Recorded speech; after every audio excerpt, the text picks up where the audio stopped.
beaucoup. Sans plus tarder, je vais vous inviter à ouvrir vos Bibles. Et puis on va faire une courte lecture ce matin qui se trouve dans le livre de 1 Chronique au chapitre 4. Et je vais lire les versets 9 et 10. 1 Chronique chapitre 4, les versets 9 et 10. Et juste avant de commencer la lecture, je veux vous inviter cette semaine. Vous savez ce qui se passe le mercredi à Gospel Vie? On prie. Des fois, on prie. Demain aussi? Demain aussi, oui. Donc, je vous invite à venir. Ce mercredi, comme vous avez vu dans l'annonce tout à l'heure, c'est vraiment soirée, réveil et prière. On veut saisir la main de Dieu mercredi pour que sa présence descende, pas seulement sur l'église. On veut que sa présence descende sur tout le quartier et que des vies soient touchées et bénies et visitées par Dieu d'une manière incroyable. Okay? Donc je compte sur les guerriers de la prière, les intercesseurs, les gens qui ont à cœur cette ville et qui veulent voir la gloire de Dieu. Je vous invite à venir et d'être avec nous mercredi soir. On va prier, ça va être intense, ça va être super. D'accord? Avez-vous trouvé le passage? Bon, 1 Chronique chapitre 4, les versets 9 et 10. Jabez était un homme plus considéré que ses frères. Sa mère lui avait donné le nom de Jabez parce qu'elle avait beaucoup souffert en le mettant au monde. Jabez prononça cette prière. Dieu d'Israël, accorde-moi ta bénédiction, augmente mes possessions, étends sur moi ta main protectrice et éloigne de moi le malheur et la souffrance. Dieu lui accorda ce qu'il avait demandé. Amen. Amen. Ce matin, on entame une série. La prière qui change tout. Amen. Ça vous est déjà arrivé de prier, de demander une chose là, et puis dans les heures qui ont suivi ou les jours qui ont suivi votre vie, il y a quelque chose qui s'est passé. Il y a quelque chose qui a pris place. C'est comme si Dieu vous avait entendu. Ça vous est déjà arrivé ça? On sait très peu de choses sur Jabez. Selon la version que vous avez, peut-être que ça dit Jabez, peut-être que ça dit Yabetz, peut-être que ça dit Yaibès. Peu importe, Jabez, ok? On sait très peu de choses de lui, sinon ce qu'on nous révèle dans les 2 versets que je viens de lire là. Et une chose qui nous marque tout de suite quand on lit ce passage, c'est que sa maman avait beaucoup souffert en le mettant au monde. Ça souffre une maman, hein? Ça souffre une maman. Et ici, la souffrance de sa maman, il semble qu'elle ait été telle que c'est ce qui a inspiré le nom de l'enfant, Jabez, qui signifie chagrin. Chagrin. Et moi, j'imagine les membres de la famille ou les amis qui demandent, ok, comment tu l'as appelé? C'est quoi le nom de l'enfant? Puis elle a dit Jabez. Bon, pour nous, ça ne dit pas grand-chose. Disons, elle a dit chagrin. Hein? Mais on pensait que tu allais l'appeler Maurice. Qu'est-ce qui s'est passé? Puis elle répond non. Avec ce que je viens de souffrir là, le petit va s'appeler chagrin. Il va s'appeler chagrin. Levez la main si vous êtes une maman dans la salle et que vos enfants ou un de vos enfants porte le nom d'une expérience douloureuse que vous avez traversée. Personne, hein? Levez la main si vous êtes un enfant et vos parents vous ont donné le nom d'une expérience douloureuse qu'ils ont traversée. On va aller dans l'autre sens pour voir. Ça m'aurait étonné. Ça m'aurait étonné que quelqu'un lève la main. Parce qu'en principe, quand un enfant vient au monde, on veut lui donner un nom soit un nom qui est beau à l'oreille, comme Kivens, ou bien un nom qui évoque quelque chose de positif, quelque chose qui donne espoir. Est-ce qu'il y a des gens dans la salle qui connaissent la signification de leur nom? Oui? Toi, tu t'appelles Claude, ça veut dire? Infirme. Ah oui? T'es sérieux? Oui, bien, soit ça ou qui se soumet à Dieu. Qui se soumet à Dieu, je préfère ça. C'est pour le prendre, tu sais. Je préfère ça. Ouais, on oublie le premier, ok? Tu zappes ça, là? Qui se soumet à Dieu. Edwin? Bon ami. Un bon ami. J'ai lu quelque part que ton nom, en slave, ça voulait dire ami riche. Juste entre nous, t'es riche? Oui? André, femme dure. On va dire femme forte. C'est bon? Sophie, sagesse. Oui. Quelqu'un d'autre? Oui, Michael? Semblable à Dieu. Il se pense bon en plus, le gars. Il est fier. Tu sais? Semblable à Dieu. Waouh, ok. D'autres personnes qui connaissent la signification de leur nom? Comment? Oui, c'est avec Michael, t'as tout gâché. Il n'y a plus personne qui ose dire quoi que ce soit. Oui, en haut. Emmanuel, oui. Dieu est avec nous, tu as un beau nom. Et toi, Nathan? Don de Dieu. Lui aussi se pense bon, le gars. All right. Donc, il y a plusieurs noms. Oui? Abraham. Père d'une multitude. Je pense qu'en sortant d'ici cet après-midi, il y aura des têtes grosses comme ça, tu sais. Ouais, moi j'ai un nom qui... All right. Mon nom de famille, à moi, Amédée, ça signifie amour de Dieu. Ok là? Ok là? C'est bien quand tu portes un nom qui évoque quelque chose de positif, ok? Mais qu'en est-il quand ton nom évoque plutôt quelque chose comme douleur, chagrin, misère? Quand ton nom est lourd à porter, ou peut-être que des fois tu portes un nom puis tu n'as pas trop envie d'en donner la signification. Ici, ce qu'on voit ici, c'est qu'on dirait que le nom que portait Jabez c'est comme réalisé dans sa vie en quelque sorte. Et on le voit à la prière qu'il fait à Dieu. Il demande 3 choses. Il dit, augmente mes possessions. Ou certaines versions vont dire, augmente étends mon territoire. La deuxième chose qu'il dit, c'est étends ta main protectrice sur moi, comme protège-moi. Et ensuite il dit, éloigne de moi le malheur et la souffrance.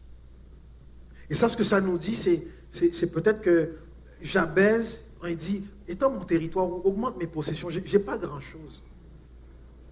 J'ai pas grand-chose. Étends ta main protectrice sur moi, protège-moi, je suis vulnérable. Je suis tout le temps en proie à. Éloigne de moi le malheur. J'en ai marre de toujours vivre des mauvaises nouvelles. J'en ai marre de toujours souffrir. Je souffre à la maison, je souffre au travail, je souffre en amour, je me tourne à droite, une épreuve qui m'attend. Je me tourne à gauche, j'ai pas d'argent. La nuit, je me demande toujours quelle mauvaise nouvelle m'attend dans la semaine. Est-ce que je vais passer la semaine? Fais quelque chose pour moi. Et peut-être que toi, tu ne t'appelles pas Jabez ce matin, tu ne t'appelles pas chagrin, tu ne t'appelles pas pauvreté, tu ne t'appelles pas misère, mais à cause de ton vécu, à cause de ton expérience, tu peux t'identifier à cet homme. Tu sais ce que c'est que d'être pauvre ou de ne pas avoir grand-chose, de manquer, de toujours être à l'étroit. Tu es toujours en train de compter tes scènes. Pour acheter un sac de pain, tu dois faire un budget. Tu sais c'est quoi être serré. Tu sais c'est quoi te demander si tu auras assez pour le lendemain ou pour ta semaine. Tu sais quand tu reçois ta paye puis elle est déjà partie, tu n'as même pas eu le temps de la compter. Tu sais c'est quoi, tu peux t'identifier à cet homme-là. Tu sais ce que c'est. Tu sais c'est quoi être vulnérable. C'est comme s'il y avait une porte ouverte, tu n'arrivais pas à mettre un cadenas dessus, puis n'importe quel oppresseur, n'importe quelle épreuve, n'importe quel danger entre et te frappe. Tu sais c'est quoi? De toujours être sonné par la vie. Tu sais c'est quoi? Tu sais c'est quoi avoir mal, que ce soit physiquement ou à l'intérieur.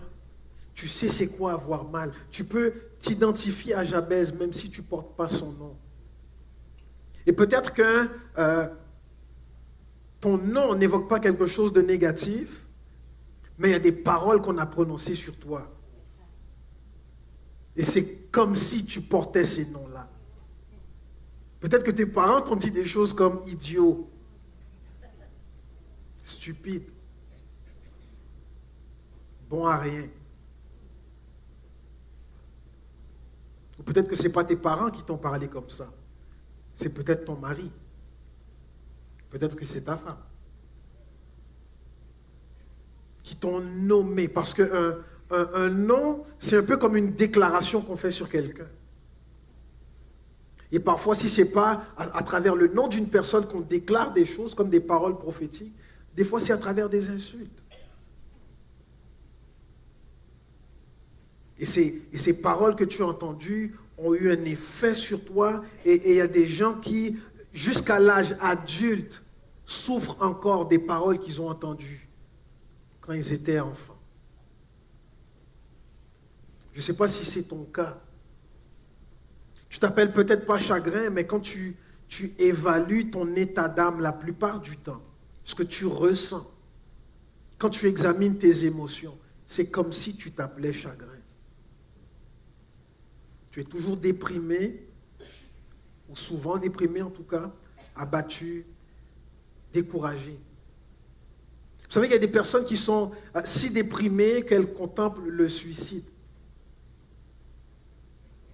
En 2017, il y a quelques mois, en fait, sur Radio-Canada, il y avait un reportage qui disait qu'au Canada, 10 personnes par jour s'enlèvent la vie. 10 personnes par jour, c'est quand même beaucoup. Et chez les jeunes et les adultes, le suicide, c'est la deuxième cause principale de décès. Et jusqu'à il n'y a pas si longtemps que ça, au Québec, le taux de suicide chez les jeunes était le plus élevé au monde. Au monde. Parce qu'à l'intérieur, il se passe quelque chose. Je ne sais pas si Jabez avait contemplé le suicide. La Bible ne nous le dit pas. Mais ce qu'on sait, c'est qu'à un moment donné, assez, c'était assez. Il a crié à Dieu.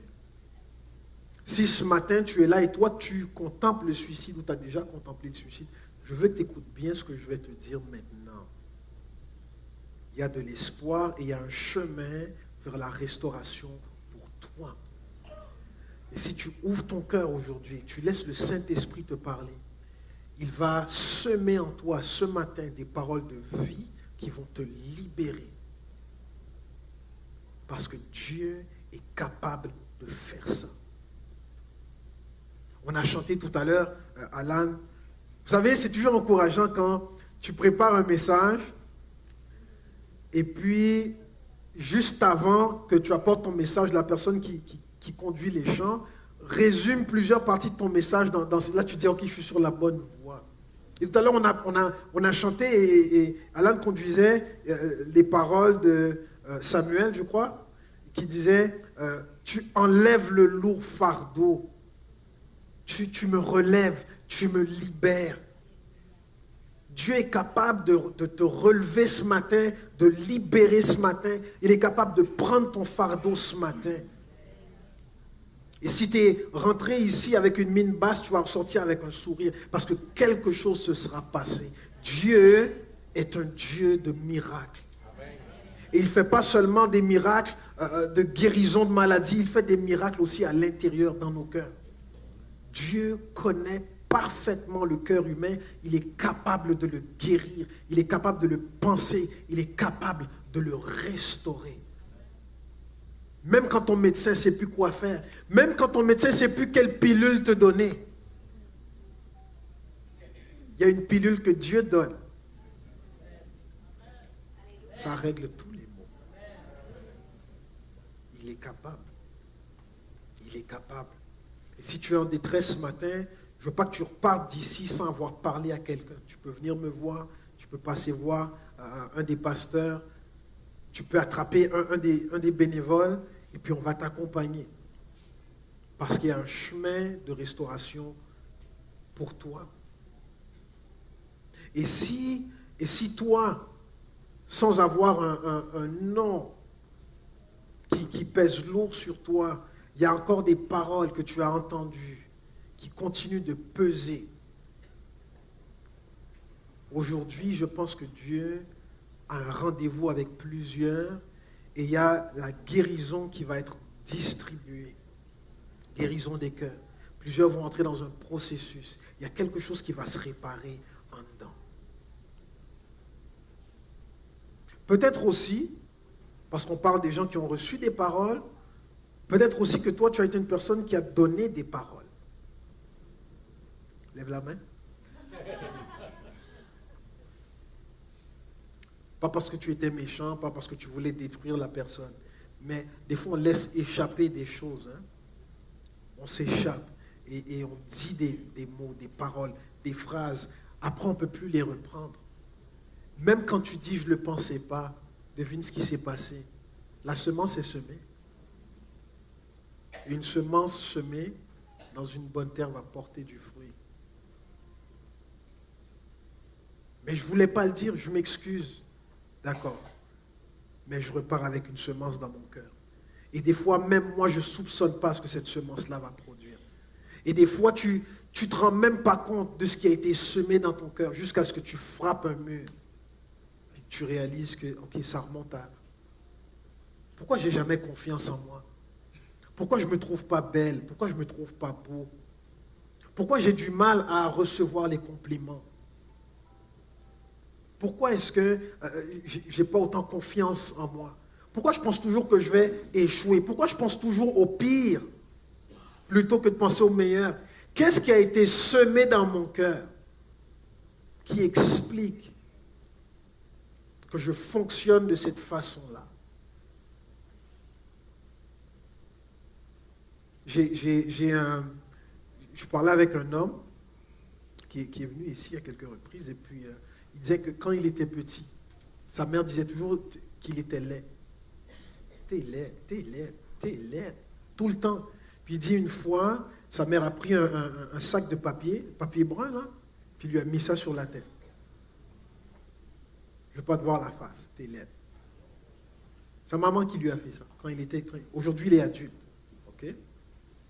Donc il racontait son histoire et puis il était en larmes. Parce qu'il voyait comment ces paroles-là l'avaient affecté, l'estime de lui-même.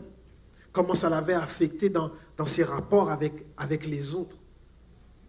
Dans ses relations avec les femmes, comment ça l'avait handicapé. Des paroles, des fois, ça fait plus mal et ça fait plus de dommages que des coups. Ça fait plus mal encore que des coups. Dans Éphésiens chapitre 4, le verset 29 et 30, ça nous dit qu'il ne sorte de votre bouche aucune parole mauvaise, mais s'il y a lieu quelques bonnes paroles qui servent à l'édification et communiquent une grâce à ceux qui l'entendent, n'attristez pas le Saint-Esprit de Dieu. Colossiens chapitre 4, le verset 6, ça nous dit que votre parole soit toujours accompagnée de grâce, assaisonnée de sel, afin que vous sachiez comment il faut répondre à chacun.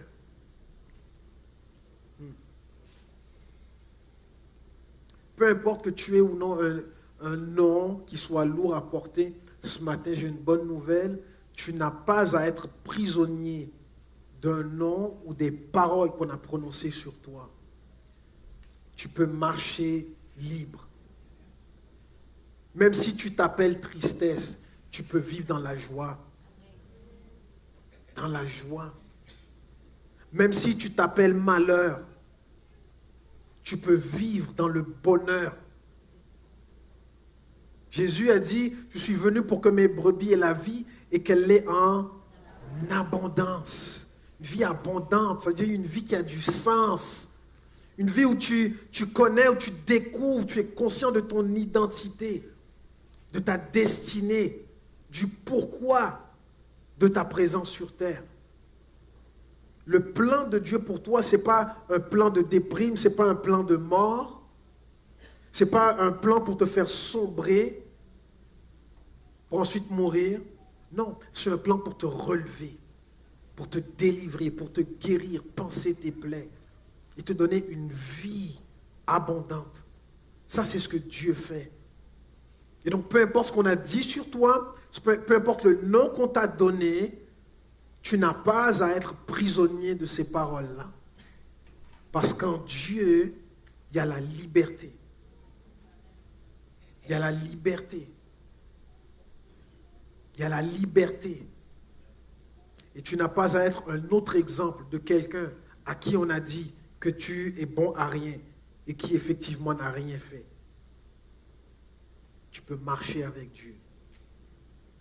Marcher dans les hauteurs. La tête haute et inspirer toute une génération.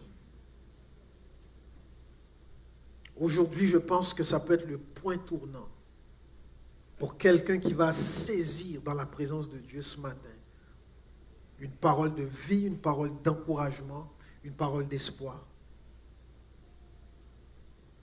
Et j'aimerais inviter quelqu'un. La semaine prochaine, on va entrer dans les éléments de la prière de Jabez pour voir qu'est-ce qu'on peut apprendre de sa prière. Mais aujourd'hui, j'aimerais en particulier m'adresser à toute personne que des paroles ont affecté, ont handicapé, ont atrophié, ont blessé, et qui aujourd'hui portent encore ça. Et peut-être qu'alors que je parle là, tu penses à des personnes qui t'ont dit des choses.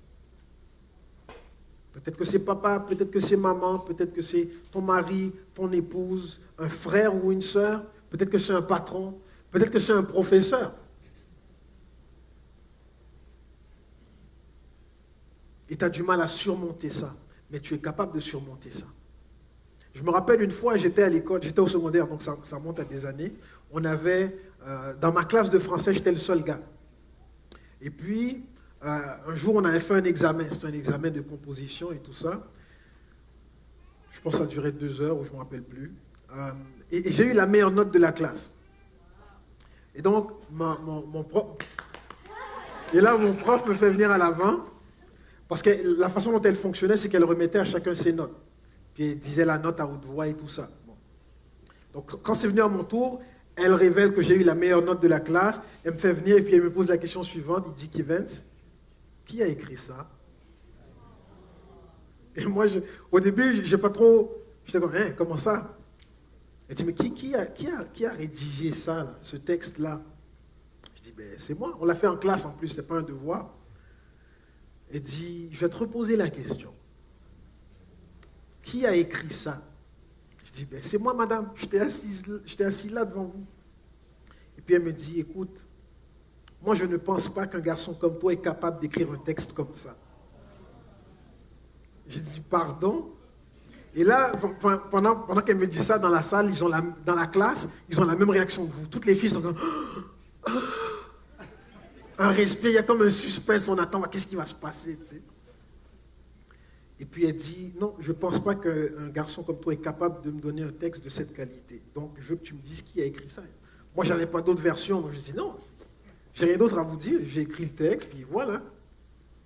Et puis elle dit, d'accord, parce qu'elle ne voulait pas que ça s'éternise. Et donc, elle me dit, si c'est toi qui as écrit ça, félicitations, le texte est excellent. Sinon, tu sais ce que je pense de toi. Maintenant, retourne t'asseoir. Quand des gens qui ont une autorité ou qui ont une influence ou que tu admires disent des paroles et sèment en toi le doute sur toi-même, sur tes capacités, sur ta compétence, sur ta qualité, sur ta nature, sur ton caractère, ça va t'affecter. Après ça, moi, j'avais plus envie d'écrire quoi que ce soit. Même si c'est un talent que j'avais reçu, ça ne me tentait plus d'écrire. À cause de cette expérience et à cause des paroles que j'avais entendues. Mais vous savez, un jour, Dieu a nettoyé tout ça. Il a nettoyé tout ça et je me suis remis au stylo, j'ai recommencé à écrire, comme si je n'avais jamais rencontré cette personne. Parce que Dieu m'avait donné une vision. Et ce matin, Dieu peut te donner une vision pour ta vie. Je connais les projets que j'ai formés sur toi, des projets de paix et non de malheur pour te donner un avenir fait d'espérance. C'est parce qu'un tel ou une telle a dit de toi qui importe, c'est ce que Dieu dit de toi. C'est ce que Dieu dit de toi. Et ce matin, je veux inviter quelqu'un. Je veux inviter quelqu'un que des paroles ont paralysé. Et tout à l'heure, j'ai dit que ça peut être des paroles qui vous ont rabaissé, mais ça peut aussi être des paroles de malédiction. Si quelqu'un t'a dit, tu ne feras jamais rien de ta vie. Si quelqu'un t'a dit que toi, tu seras toujours pauvre. Si quelqu'un t'a dit, toi, tu ne te marieras jamais. Si quelqu'un t'a dit quelque chose pour comme emprisonner ta destinée, emprisonner ta vie, bloquer ton avenir, et que ces paroles-là ont eu un effet sur toi, et que des fois, tu regardes à ta vie, tu évalues les choses et tu dis, il me semble que ce que tu vis là, ça ressemble à ce que quelqu'un t'a dit dans le passé. Pourtant, ça fait longtemps. Ouais, mais la parole est restée avec toi, même si cette personne-là est partie.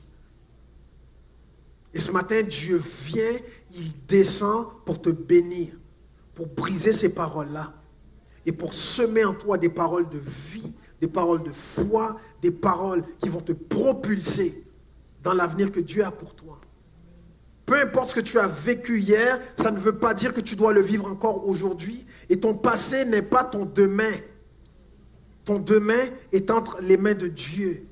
Et tu es co-créateur avec Dieu de ta destinée. Je vais répéter ça. Ton hier n'est pas ton demain. Et donc, ce n'est pas parce que ta vie a été d'une certaine façon que ça doit l'être toujours et que tu dois mourir comme ça. Jabez un jour s'est levé et a dit, bon, là, j'ai quelque chose à te demander. Ce n'est pas des caprices, ce n'est pas un luxe. Je ne te demande pas quelque chose dont je n'ai pas besoin. Je veux juste que tu me bénisses. Je veux juste que tu me bénisses pour que je vive quelque chose de différent. J'ai essayé tout ce que je pouvais. J'ai tout fait ce qui était en mon pouvoir et je continue d'avoir ce résultat-là. Est-ce que tu veux bien me bénir? J'enchaîne, j'accumule les diplômes, mais je continue d'avoir ce résultat-là. J'accumule les emplois, les heures supplémentaires, mais dans mes finances, je continue d'avoir ce résultat-là. J'accumule les partenaires amoureux, mais j'ai encore ce résultat-là. Je fais tout ce que je peux. Seigneur, veux-tu, s'il te plaît, étendre mon territoire? Est-ce que tu veux, s'il te plaît, m'accorder ta protection? Est-ce que tu veux, s'il te plaît, éloigner de moi la douleur et la souffrance? J'en veux plus. J'ai eu mon quota. Est-ce que tu veux me bénir, s'il te plaît? Est-ce que tu veux me bénir, s'il te plaît? S'il y a quelqu'un ce matin qui a désespérément besoin qu'enfin la bénédiction de Dieu rentre dans sa vie, si quelqu'un a besoin qu'aujourd'hui soit le début de quelque chose de nouveau, si quelqu'un a besoin qu'aujourd'hui soit le jour de son point tournant, le jour du changement, je veux t'inviter ce matin. Je veux qu'on prie avec toi. Je veux qu'on se tienne devant Dieu. Je veux qu'on prenne le temps de le faire. Et puis qu'il y ait une lueur d'espoir qui commence à se faire sur ta vie. Une lumière qui se lève sur toi. Parce que Dieu, la Bible nous dit à plusieurs reprises et à plusieurs endroits, Dieu n'a pas de chouchou. Hello? S'il en avait un, ça serait moi. On est d'accord? On est d'accord. Sauf que la Bible nous dit que Dieu n'a pas de chouchou. Ça veut dire que ce qu'il a fait pour Jabez, il peut le faire pour toi. Ce que Dieu a fait dans mon cœur, il peut le faire dans ton cœur. Ce qu'il a fait dans ma vie, il peut le faire dans ta vie. Peu importe la gravité de ta situation. Peut-être que ton mariage est sur le point d'être brisé, de mourir. Et tu te dis là, Seigneur, il faudrait que tu nous bénisses là. Parce que je ne sais plus quoi faire. Il faudrait que tu éloignes la souffrance de cette relation-là. Parce que moi, j'en peux plus. Seigneur, fais quelque chose. Peut-être que tu es dans une situation financière précaire et tu es toujours stressé. Il n'y a pas de porte qui s'ouvre. Des fois, juste pour le fun, tu vas à la boîte aux lettres, juste pour voir s'il n'y aurait pas un chèque. Je sais qu'il y en a qui ont déjà fait ça. Juste au cas. Juste au cas. Quand tu poses la question, ok, est-ce qu'on fait l'épicerie ou on paye le loyer? C'est que là, tu as besoin d'aide. Et des fois, la chose qui va faire toute la différence, c'est le jour où tu vas te tenir devant Dieu. Peut-être avec l'aide de quelqu'un, le soutien, l'accompagnement de personnes qui veulent croire avec toi et qui veulent croire pour toi. Et tu vas te mettre à crier à Dieu. Dire, Seigneur, je sais que tu m'entends. Tu as des oreilles. C'est toi qui as créé les oreilles, donc tu as des oreilles. Puis tu vas m'entendre. Parce que là, j'ai besoin de te parler. Et si tu es ici ce matin, je veux que tu saches que tu n'as pas besoin d'être parfait pour que Dieu t'entende et t'exauce. Tu n'as pas besoin de dire, non, il faut d'abord que je mette ma vie en ordre partout, puis que tout soit beau, tout soit propre, tout soit bien rangé, avant que Dieu s'intéresse à ma situation. Ce n'est pas vrai, ça. Dieu n'attend pas que tu sois parfait. Dieu attend que tu viennes à lui, avec foi. Moi, j'imagine la vie de Jabez, c'était à l'envers. Il était dans tous ses états. Et là, on l'a lu, c'est juste 2 lignes faciles. Mais dans quel état il était quand il s'est mis à crier à Dieu comme ça? Est-ce que quelqu'un a déjà comme prié en criant, presque en engueulant Dieu, genre? Mais sans, pas méchamment, là?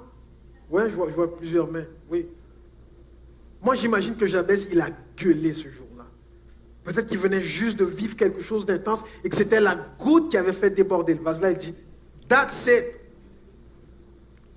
On annule tout, là, on annule tout, tous mes rendez-vous, tout ce que j'avais prévu, on oublie ça. Là, il faut que j'ai un face-à-face avec Dieu, là. Ça doit changer. Est-ce que tu veux me bénir enfin? Est-ce que tu vas me bénir aujourd'hui? Et j'aime comment le texte nous dit, tout simplement, Dieu lui accorda ce qu'il avait demandé. On dirait qu'il n'a même pas eu à se battre avec Dieu. Dieu a juste dit, ok. Moi, j'aimerais ça que plusieurs ce matin se présentent devant Dieu. Ils poussent leurs cris, ils poussent leurs requêtes, ils demandent avec tout leur cœur, puis qu'ils repartent avec un ok. Ok. Je t'ai entendu.